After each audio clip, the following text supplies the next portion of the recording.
Bonjour à tous, Etienne de Top4Phone, test du LG G Flex. Aujourd'hui je vous présente donc un produit très attendu qui a fait du bruit sur la toile par son originalité et par les innovations nombreuses qu'il propose.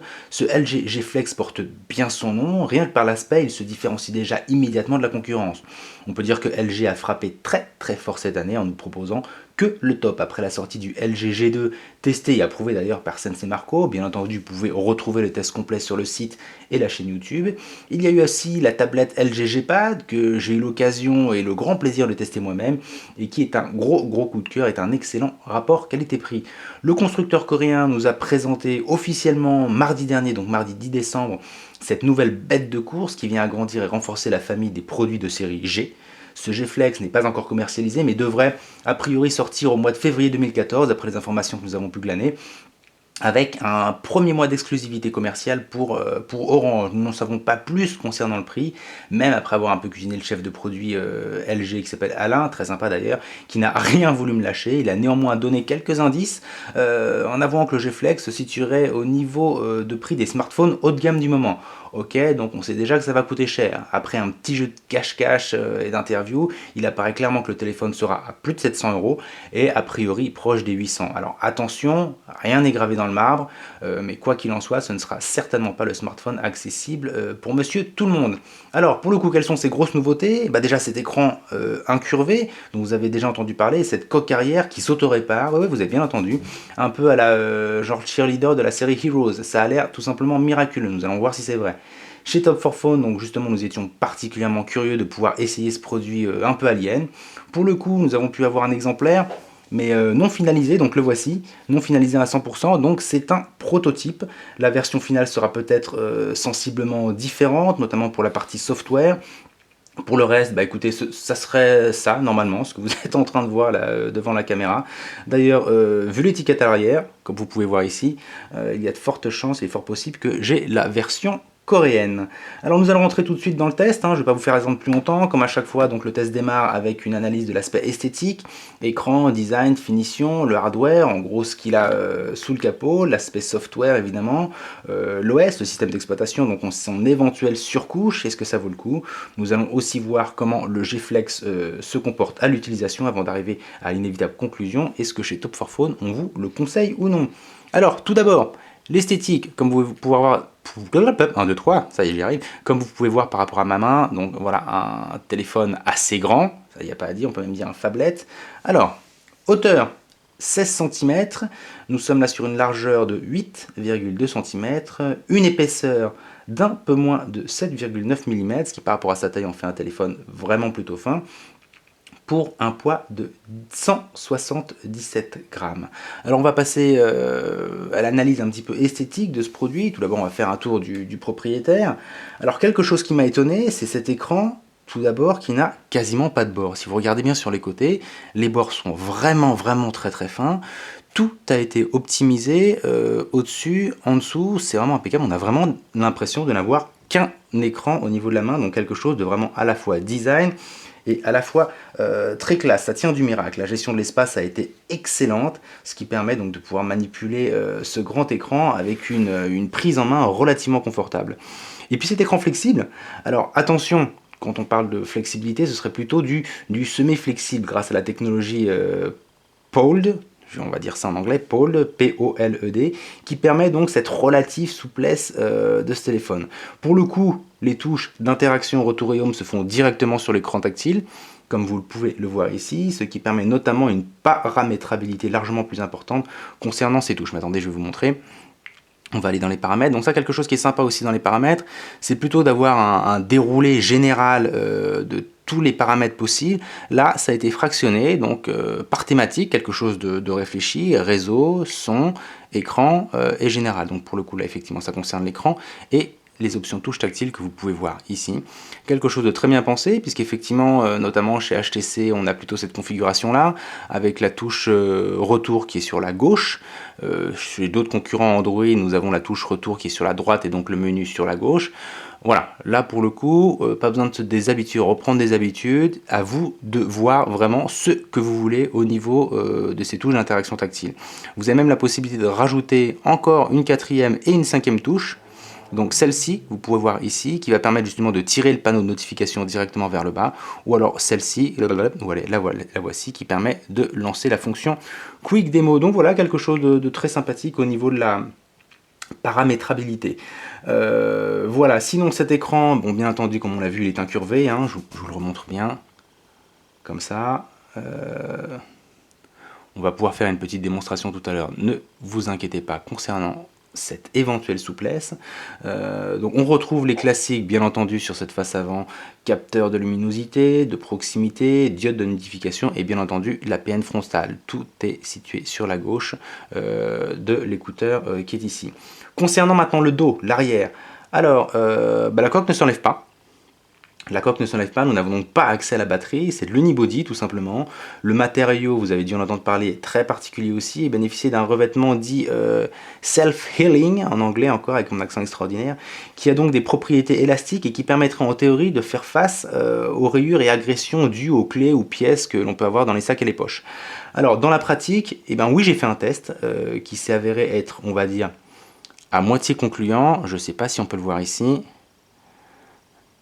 Voilà, ici par là, vous allez pouvoir des petites traces. Voilà, on va pas essayer de mettre ça dans la lumière. Des parapluies réflecteurs juste derrière. Donc ici, j'avais essayé pourtant tout doucement, vraiment pour faire des fines rayures. Ça s'est résorbé en partie. Malheureusement, il reste encore des traces. J'avais fait ça il y a un petit peu moins de 24 heures. Alors normalement, c'est un matériau qui réagit, qui s'auto-guérit, on va dire, plus facilement au contact de la chaleur. Donc voilà, j'ai essayé de frotter, bon, je ne l'ai pas mis au four non plus, hein. Ça s'est un peu auto-réparé, j'espère qu'LG m'en voudra pas plus, pas trop, puisqu'il reste quand même quelques petites traces. Bon, quoi qu'il en soit, l'arrière a quand même de la gueule, si vous pouvez le voir, ça, il n'y a rien à dire. Mais ce revêtement self-healing, donc qui a soi-disant des propriétés élastiques, si, ça marche, mais ça marche vraiment pour les micro-rayures, parce que bien entendu, on n'est pas sûr de l'ADN de lézard, et la coque du G-Flex ne peut faire face qu'aux micro-rayures, mais c'est déjà très bien. C'est déjà une grosse innovation. Sinon, on retrouve bien entendu le classique haut-parleur arrière, dans le coin ici, dans le coin droit en bas du téléphone. Et comme le G2, le G-Flex utilise cette fameuse touche arrière qui s'appelle Rear Key, encore avec mon accent terrible. Comme vous avez pu le constater, il n'y a aucune touche sur les bords du téléphone.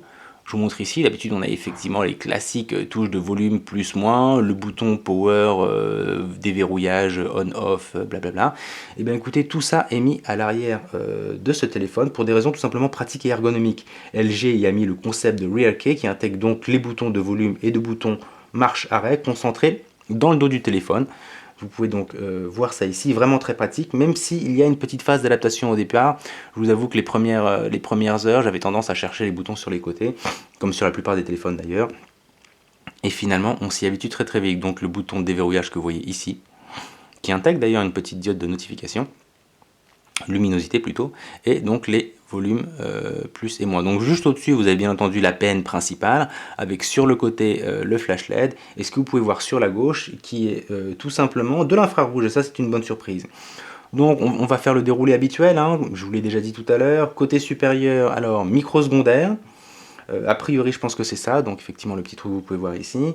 Côté inférieur, c'est l'entrée USB et le jack 3.5 à la norme CTIA. Côté gauche, nous avons l'entrée SIM. Alors comme je vous ai dit, ici nous avons fait un prototype. Donc quand je l'ai reçu, il n'y avait pas de cache. J'espère qu'ils ne croiront pas que c'est moi qui me suis amusé à le jeter par terre pour tester la solidité. Voilà, mais sachez qu'à la base, il y a quand même un cache quand même pour protéger le port SIM. Et donc côté gauche on a fait, et côté droit pour le coup rien du tout, comme nous l'avons vu, le bouton volume et power, c'est tout simplement à l'arrière. Et bien pour le coup c'est le moment de tester cette fameuse flexibilité. Alors vous attendez pas à des miracles, hein, là on est quand même sur du semi-flexible, mais technologiquement c'est quand même très impressionnant. Alors attention, je craque. Alors oui, on sent des petits craquements effectivement. Donc là, comme vous voyez, je suis en train de le tordre, et il ne moufte pas, il n'y a aucun souci. Je lâche et il reprend sa forme incurvée. Voilà. Bon, alors évidemment le téléphone n'est pas fait pour ça à la base, hein. Une flexibilité pour lui donner on va dire une robustesse supplémentaire face à des agressions quotidiennes, on laisse tomber le téléphone, on s'assoit dessus, voilà, a priori il est capable de supporter un poids un petit peu supérieur à 40 kg directement ici, en pression. Donc voilà, là encore, je vous refais le test. et il n'y a pas de souci. Voilà. J'espère que vous avez, vous avez bien pu regarder. Alors effectivement, on n'est pas sur une souplesse de gymnaste tchèque, hein, ce serait plutôt genre bûcheron qui a du mal à faire ses lacets. Mais pour le coup, on passe clairement un cap dans l'évolution physique des smartphones, et ça, pour le coup, c'est vraiment très important, car le G-Flex et LG donc ouvrent une porte à une technologie nouvelle, et à une ère nouvelle, notamment physique au niveau des smartphones. Alors pour le coup, cet écran, qu'est-ce qu'il a comme avantage? Déjà la protection, puisque le fait que cet écran soit incurvé, tout simplement quand on pose le téléphone sur une surface plate, eh bien il n'y a uniquement que les bords du téléphone ici qui sont en contact avec la surface et pas du tout l'écran. Donc déjà, une possibilité de protection, c'est sympathique. Ensuite, le confort en appel, tout simplement parce que grâce à la courbe de ce téléphone, l'écoute, par exemple mon visage, on va faire ça avec le poing, l'écoute et l'émission de voix est optimisée pour que le téléphone, puisque le téléphone tout simplement suit la ligne du visage. Alors selon LG, cette forme permet en appel un gain de son de 3 décibels par rapport au smartphone traditionnel. Donc voilà, ça c'est en théorie. Dans la pratique, j'ai pas vraiment pu utiliser, mais bon, il n'y a pas de raison qu'ils disent des bêtises non plus. Qu'est-ce que ça permet en plus, cet écran incurvé, ce téléphone, parce qu'il n'y a pas que l'écran, c'est tout le téléphone qui est incurvé, comme vous pouvez le voir ici, on voit vraiment bien. Déjà une prise en main plus sûre, qui correspond plus à la forme d'une paume de main, et qui pour le coup s'adapte aussi également mieux à une poche arrière de pantalon. Voilà, on glisse à l'arrière de la poche. Il tient bien, il n'y a pas de problème, c'est ergonomique avec l'arrière, voilà, on va dire ça comme ça. Et pour moi, pour le coup, à titre personnel, le gros avantage de cet écran incurvé, c'est tout simplement l'immersion, beaucoup plus importante en phase de jeu ou de visionnage de vidéo, où grâce à la courbure, voilà, l'utilisateur rentre beaucoup plus dans l'action, mais on va voir ça un peu plus tard, il n'y a pas de souci, vous inquiétez pas. Alors, on va voir maintenant justement l'image et le son, vraiment bon. Pas de souci. Alors tout d'abord, comme c'est une version proto, j'avais juste le téléphone, pas de boîte, pas d'écouteurs, pas de chargeur, rien. Donc j'ai utilisé mes écouteurs personnels, bien entendu, mes écouteurs perso. Tout fonctionne, rien à dire, à condition bien entendu que la source soit de bonne qualité. Alors on va faire un essai MP3 quand même. Où est-ce que je l'ai mis? Voilà, Mosheka.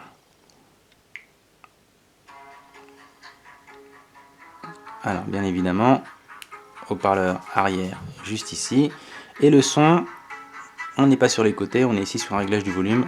Voilà, on s'y habitue, hein, ça se prend bien. Moi au début je tapais un petit peu sur la PN, et puis finalement c'est pas mal. Alors je vais mettre au maximum, quelques secondes. Voilà, ça envoie quand même pas mal. Les haut-parleurs ont du coffre, pas de souci. Le son est bon, même si pour le coup... Alors attendez, je vais baisser parce que là pour le coup on s'entend pas, quoi.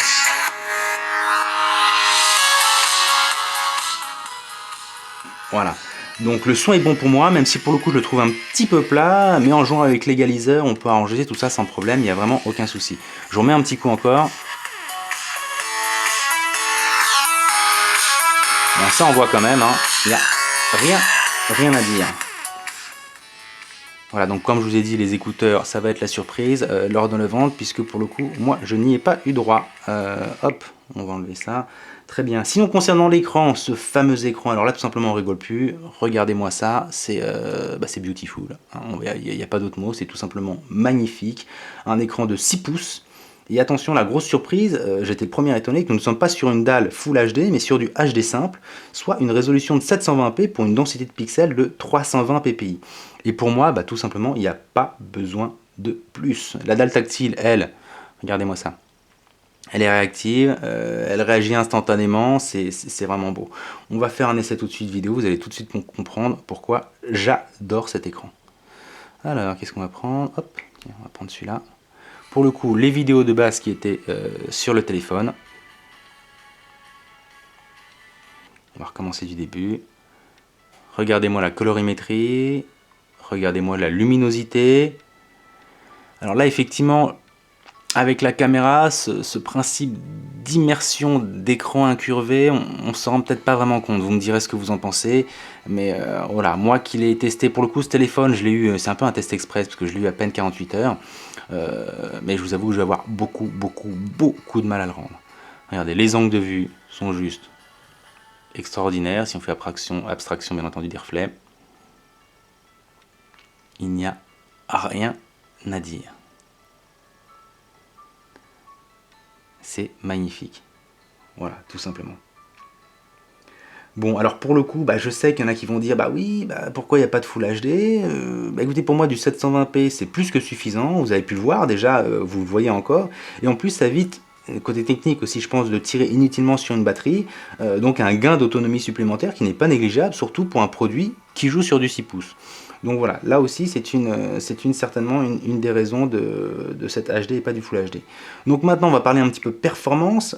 Comme d'habitude, je vais dérouler les tests habituels de benchmark, donc des applications dont vous avez l'habitude. Voilà, si je tiens le téléphone à l'endroit, ce sera quand même mieux. Avec bien entendu du Antutu, du 3D Mark, du Quadrant et du Epic Citadel. On va faire ça dans l'ordre comme habituellement, en commençant par Antutu. Alors, voilà, le dernier test que j'ai fait, on était sur du 35 840, ce qui est juste complètement mais énorme. Alors, je vais relancer le test. C'est parti, on va voir ce qu'il va nous dire. A tout de suite.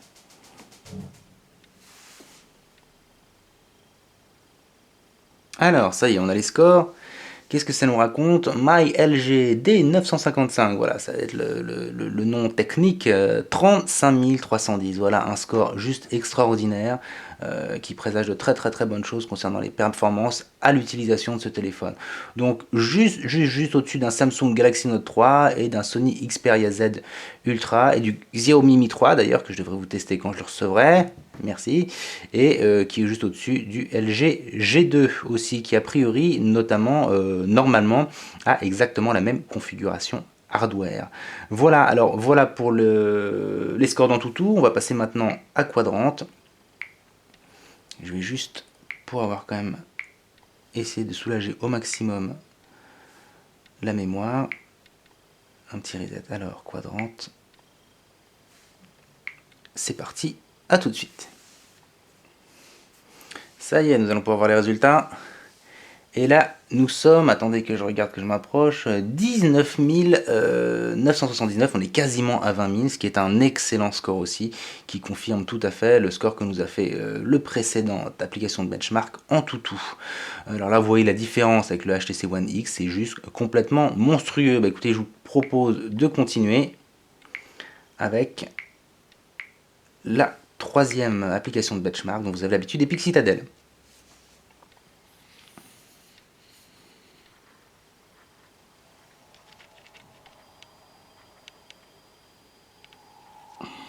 Alors pour le coup, bien entendu, au montage, je raccourcis toute cette phase de test de benchmark, parce qu'évidemment ça prendrait beaucoup trop de temps, mais vous verriez effectivement toutes les applications, toutes les animations pardon, qui s'affichent à l'écran, c'est fluide, c'est rapide, c'est propre, c'est beau, c'est vraiment très très très agréable. Classique château. C'est très moderne tout ça, un petit château médiéval. Voyons. Les petits oiseaux, c'est très beau, c'est magnifique, mais on va peut-être pouvoir commencer. Alors, c'est parti, à tout de suite. Alors, Epic Citadel, qu'est-ce que tu nous dis? Je dézoome un peu.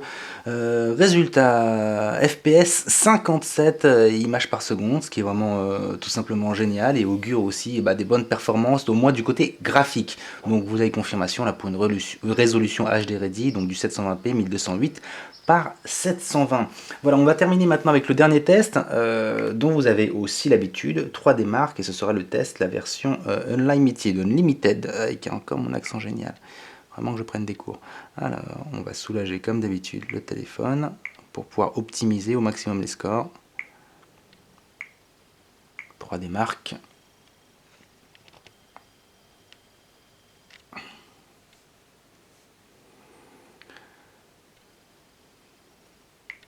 On démarre celui-ci.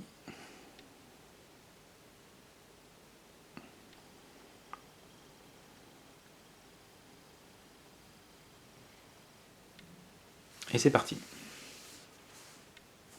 Waouh! Alors ça y est, on a les résultats et j'ai jamais vu un test 3D Mark Unlimited aussi rapide. Et là, un score de 16 413. Alors on va essayer de voir quand même, de comparer à d'autres scores. Alors, c'est un Unlimited résultat, donc je suis bien là-dessus. Alors, 16 000, Voilà, 16 638, donc vous voyez ici, donc juste en dessous pour le coup d'un Sony Xperia Z Ultra, et on est juste au-dessus même de la Nvidia Shield, ce qui est juste complètement hallucinant, et de la LG Nexus 5 aussi pareil. Voilà, donc de très bons scores, il n'y en a pas un qui est décevant, donc on sait pertinemment de toute façon qu'au niveau des applications à l'utilisation, ça va être une petite tuerie. Voilà, donc on va voir maintenant qu'est-ce qui nous vaut ces résultats aussi bons grâce à une petite application que j'aime bien, CPU Identifier. Alors, concernant le CPU, sur quoi nous sommes nous, on est sur du Qualcomm Snapdragon S800, un quad-core donc cadencé à 2, pardon, excusez-moi, 2,26 GHz. Le processeur graphique ou GPU, c'est un Adreno 330 qu'on ne présente pas, qui marche très bien. Le GFlex bénéficie donc de 2 Go de RAM et de 32 Go d'espace de stockage. On est exactement donc sur la même configuration hardware que son frère le G2, et donc au niveau performance on s'attend tout simplement à quelque chose d'extraordinaire. Donc Marco avait déjà testé cette config, il l'a adoré, et moi c'est pareil, rien à dire. Seul petit regret, pas de port micro SD, mais pour le coup le chef produit LG m'a expliqué que par souci de gain de place en fait et de finesse, ils ont fait un choix, et 32 Go c'est quand même tout à fait convenable pour pouvoir y installer de grosses applications, de jeux bien gourmands, donc ils prennent de la place, on sait que ça prend de la place maintenant de plus en plus sur la mémoire, de mettre aussi des vidéos, des photos, il n'y a pas de souci. Bon allez, assez de blabla, on va passer à l'action pour voir un petit peu dans la pratique comment ça se passe. Qu'est-ce que je vais vous faire essayer? Ah, mais il n'y a que 2 jeux de toute façon. Oh, je pense en avoir installé plus, je sais pas mis, non? Non? Tiens, c'est ballot ça aussi. Oh, je vous l'ai déjà fait tester celle-là, non? Bon, bah écoutez, c'est pas grave, de toute façon, ce sont quand même de très bons tests comme jeu, notamment Asphalt 8. Nous allons voir un petit peu la fluidité qu'il va y avoir. Et comme je vous le disais tout à l'heure, notamment avec les séances ciné, les séances de jeu sont juste extraordinaires. Alors, eh ben écoutez, on va faire un... Hop, Tokyo. Classique.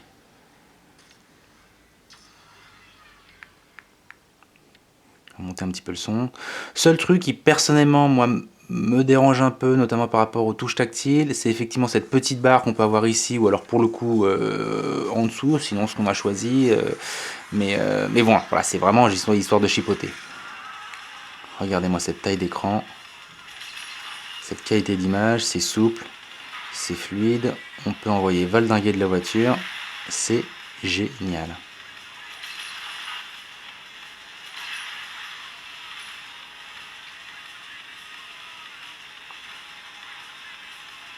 Comme vous pouvez voir, le GPU s'en sort très bien. Le téléphone ne chauffe pas. J'ai pas pu faire malheureusement de grandes sessions de jeu pour voir un petit peu comment ça, si ça chauffait ou non. Et pour le coup, c'était souvent des sessions de 10 minutes, un quart d'heure maximum. Ce qui est déjà pas mal, de toute façon. Et le GPU ne chauffait pas du tout, en tout cas le téléphone en général. Voilà, donc écoutez, je pense que pour le test, ça va suffire largement. Allez, pour le plaisir, comme on est quand même sur quelque chose d'assez sympathique, on va tester un deuxième jeu. Toi, je te vide au cas où quand même si je pense qu'il n'y a pas besoin. Du Dead Trigger 2. Très bon test aussi.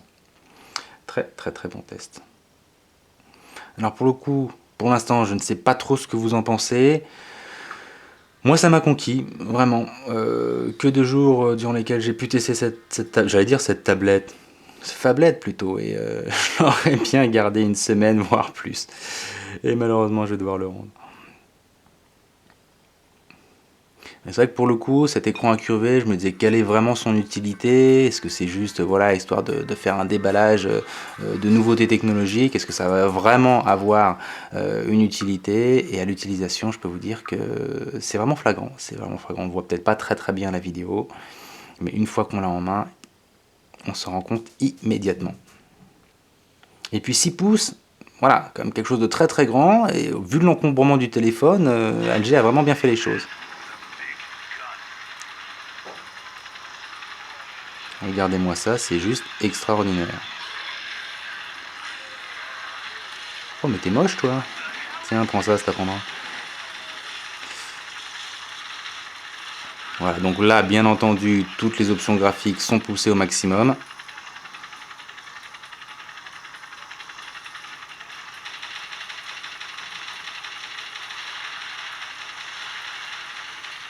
Voilà, je vais faire un petit tour du propriétaire pour bien vous montrer.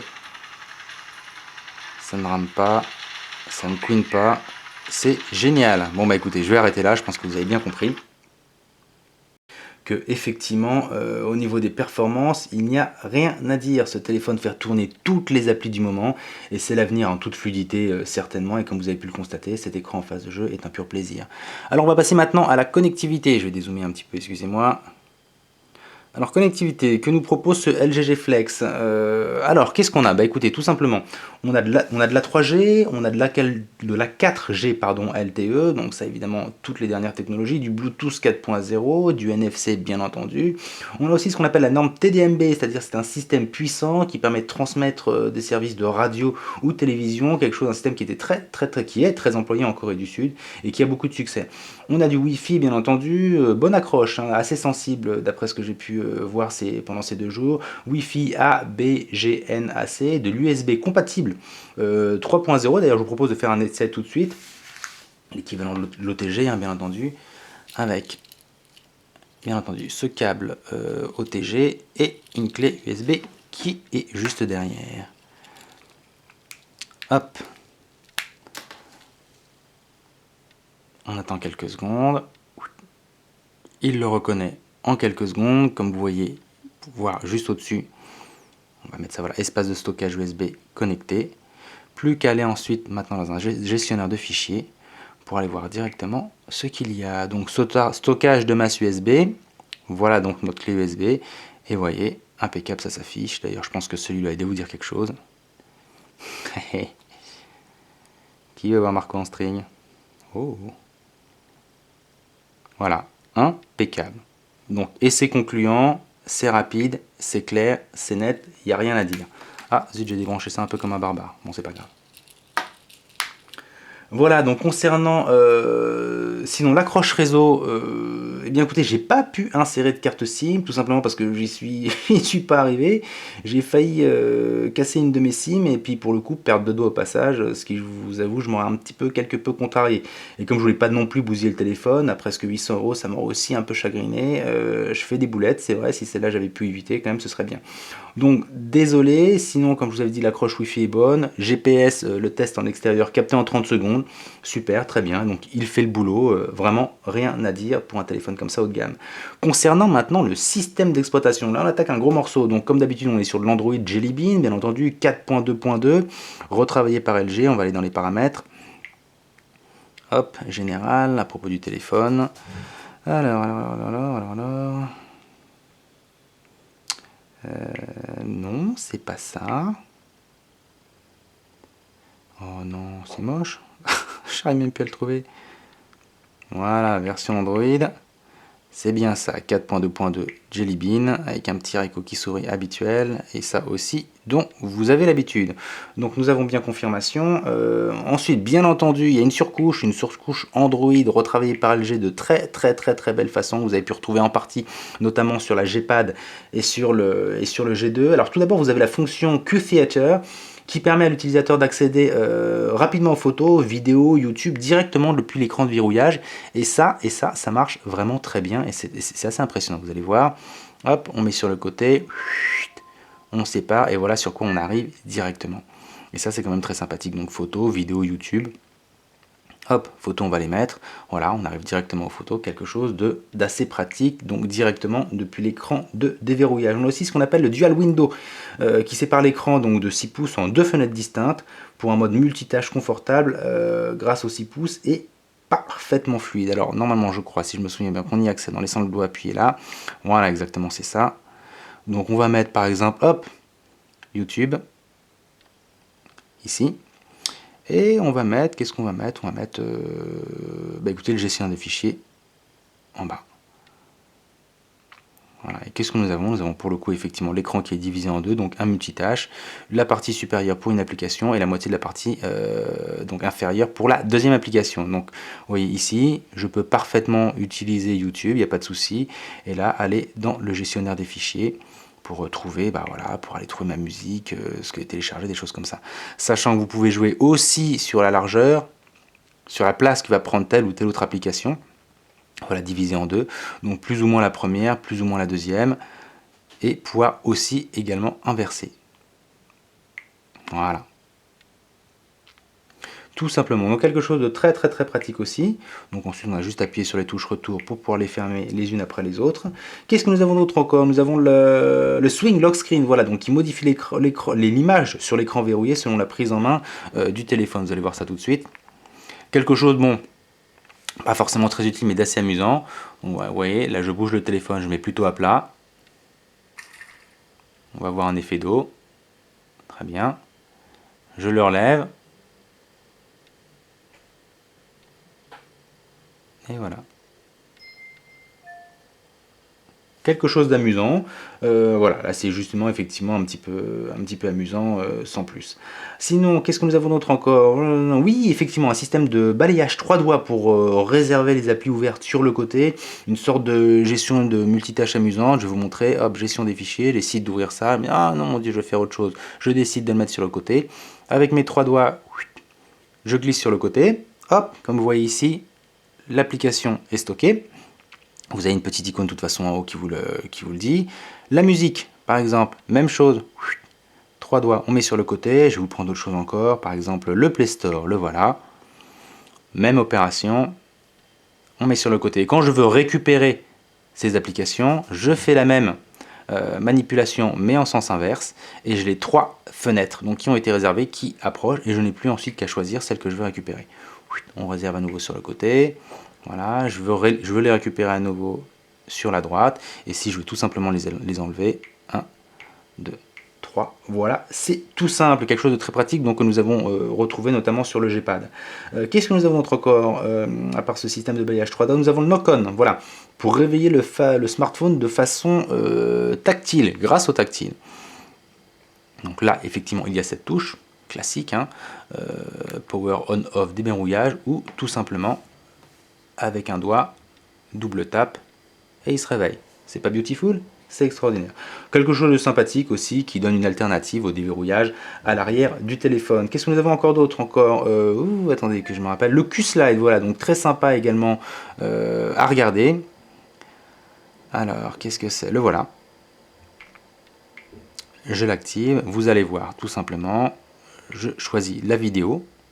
C'est tout simplement le fait de pouvoir visionner une vidéo ou une autre application, comme vous avez pu le voir ici, par exemple Internet, téléphone, messagerie, agenda, tout en pouvant pouvoir utiliser tout simplement le bureau d'à côté. Voilà, donc la vidéo est en train de passer, je peux passer le bureau, bien entendu, si je passe mon doigt sur la vidéo, ça me permet de bouger la fenêtre. Maintenant, que se passe-t-il si j'ai envie d'accéder à quelque chose qui est derrière la fenêtre? Tout simplement, soit je la déplace, soit je fais ce qu'on appelle, je joue sur la transparence, ce qui va atténuer l'image et me permettre de pouvoir interagir avec ce qu'il y a juste derrière. Quelque chose de très bien pensé, qui fonctionne parfaitement bien, et c'est vraiment un plaisir. Donc non seulement, voilà, je peux mettre une vidéo, comme vous pouvez voir, voilà, ici, ou encore si je choisis voilà, Internet. Une fenêtre Internet. Bon, alors évidemment, elle est un peu petite, hein, c'est peut-être pas forcément ce qu'il y a de mieux. Je peux bien entendu jouer sur la taille de cette fenêtre pour aller évidemment sur le site de Tom for Phone. Alors, effectivement, la lisibilité, c'est quand même pas top. Voilà. Mais bon, ce sont des options supplémentaires qui sont proposées par LG et qui sont quand même bien sympathiques. Donc voilà certaines des particularités très riches de cet Android façon LG. Sinon, maintenant, on va passer à l'appareil photo. Alors, cet appareil photo, il s'agit d'un appareil photo, hop, je le mets ici, un appareil photo de 13 millions de pixels avec flash bien entendu. L'APN frontal est de 2,1 millions de pixels. La qualité photo est vraiment top, rien à dire. L'appli photo que je vais vous montrer justement vous propose un nombre impressionnant de modes photographiques, amusants et paramétrables. On va faire l'essai tout de suite, je vais vous montrer. Knock-on, comme je vous l'ai montré, on déverrouille. Et puis pour le coup, bon, j'en avais marre du lapin crétin, donc je vais vous présenter quelque chose d'autre. Voilà, bon, pour s'amuser un petit peu. Voilà, petit hommage au Seigneur des Anneaux. Je vous présente Marco, je vous présente Xavier. Voilà. Alors, appareil photo, nous allons voir ça tout de suite. Quelque chose de très riche, hein, je vous avais dit. Alors, voilà, notamment au niveau des modes. Des modes assez nombreux, comme vous pouvez le voir, mode normal, un système de détourage, qui marche pas mal d'ailleurs, ton dynamique, donc là on est sur du HDR, panorama, VR panorama, donc un 360, un mode rafale, qui marche très très bien. Portrait lissé, ça pour le coup j'ai pas eu le temps de le tester, veuillez m'excuser, je vous l'ai dit en 24-48 heures, c'est pas forcément évident. Un mode sport et un mode nuit. Donc nous avons testé tout de suite notamment le mode normal. Alors si quelque chose d'autre qui m'avait amusé, notamment dans les paramétrages qui sont eux-mêmes très nombreux, on peut jouer sur la luminosité, la mise au point, donc la résolution, là on est sur du 10 millions, sur l'ISO aussi, la balance des blancs, les effets de couleur, minuteur, géomarquage, quelque chose de vraiment très complet, digne d'un téléphone haut de gamme de chez LG. Quelque chose qui m'avait amusé, c'est la capture vocale, comme vous voyez ici, donc que j'avais activé. Alors, je vous préviens, j'ai un petit peu d'un con quand même, hein. Qui se déclenche donc à la voix. Alors il faut mettre, par contre évidemment ce sont des mots en anglais, il faut mettre l'accent. Il vous montre l'exemple. Smile, voilà quelque chose, c'est pas grave. Donc j'avais fait l'essai et ça marche. Donc on va faire l'essai tout de suite. Smile. Eh ben non, ça marche pas. J'ai l'air d'un con. Bon, vous savez quoi, on va passer au mode plus classique. C'est quand même beaucoup mieux, quoi. Voilà. Bon, je peux me cacher là, c'est bon. Alors, tester donc comme d'habitude avec flash et sans flash. Donc là sans flash, Xavier Marco Sourier. Et avec flash, et bien entendu, ce sont des photos que vous pourrez retrouver en accompagnement de l'article qui va accompagner la vidéo sur le site Top 4 Phone. Voilà, donc on va voir quand même un petit peu ce que ça donne. Au niveau de la qualité photo, j'ai été très satisfait. Vraiment, vous allez voir, j'ai fait quelques petites photos en extérieur. Voilà, comme vous pouvez voir ici. Quand on zoome, au niveau de la qualité, voilà, au niveau des couleurs, de la résolution, de la définition, c'est pas mal du tout, vraiment. Je pense que pour ceux qui s'y connaissent un petit peu, les amateurs de photos, ils peuvent faire vraiment des choses tout à fait sympathiques. Voilà, donc sinon concernant l'autonomie de ce téléphone, eh bien écoutez, une grosse batterie de 3500 mAh, il me semble que je vous dise pas de bêtises, que c'est 500 de plus que le LG G2, mais ça je vérifierai, et quelque chose qui tient vraiment bien les routes et qui étonnamment se recharge assez vite. Alors c'est aussi une grosse nouveauté puisque c'est la première technologie de batterie incurvée pour s'adapter à la forme du G-Flex, donc comme vous vous souvenez évidemment, qui est incurvé, tout en ayant de bonnes performances, et ça c'est pas mal. Alors pour reprendre la formule de Marco, un test a été réalisé de la manière suivante, donc avec toutes les connexions allumées, pour le coup tout ce qui est 3G, 4G, ça n'a pas été possible puisque j'avais pas de puce, mais Wi-Fi, Bluetooth, GPS avec une vidéo YouTube évidemment et les volumes des écouteurs à 50% et luminosité de l'écran à 50%, ce sont seulement 6% de la batterie qui ont été consommés en 22 minutes, donc je vous laisse juger du résultat par rapport à ce que nous avons pu faire sur d'autres tests de téléphone. Alors là on arrive à la conclusion, bon je vous avoue que je sais pas trop quoi vous dire, sauf que j'ai pas du tout envie de le rendre, il est beau, il est bien fini, il est puissant, il est complet, la surcouche est vraiment sympathique, la fonction autoréparante de la coque arrière est originale, mais pour moi voilà, c'est vraiment qu'un gadget. Le vrai plus à mon avis personnel est ce magnifique écran de 6 pouces incurvé qui rend les séances de jeu et des cinémas tout simplement fantastiques. Alors évidemment que je vous le conseille, le seul frein pourrait être éventuellement le prix. Alors on a vu dans l'introduction entre 700 potentiellement et 800 euros, je vous ai dit c'est à prendre avec des pincettes. C'est vrai que ça fait mal au portefeuille, mais n'oublie pas que nous sommes sur du très haut de gamme, intégrant de toutes nouvelles technologies vraiment utiles. Je pense notamment, comme je me répète encore, mais c'est vraiment bien cet écran incurvé et semi-souple. Donc forcément ça coûte un petit peu cher au départ, jusqu'à ce que la technologie soit éprouvée et donc se démocratise. En tout cas, moi c'est clair, j'ai été emballé. Voilà, ce test est terminé. Bien entendu, vous pourrez retrouver cette vidéo sur le site de Top 4 Phone, la chaîne YouTube, et venez nous voir aussi sur Facebook et Twitter. Et moi, je vous dis à très bientôt pour de prochains tests. Salut!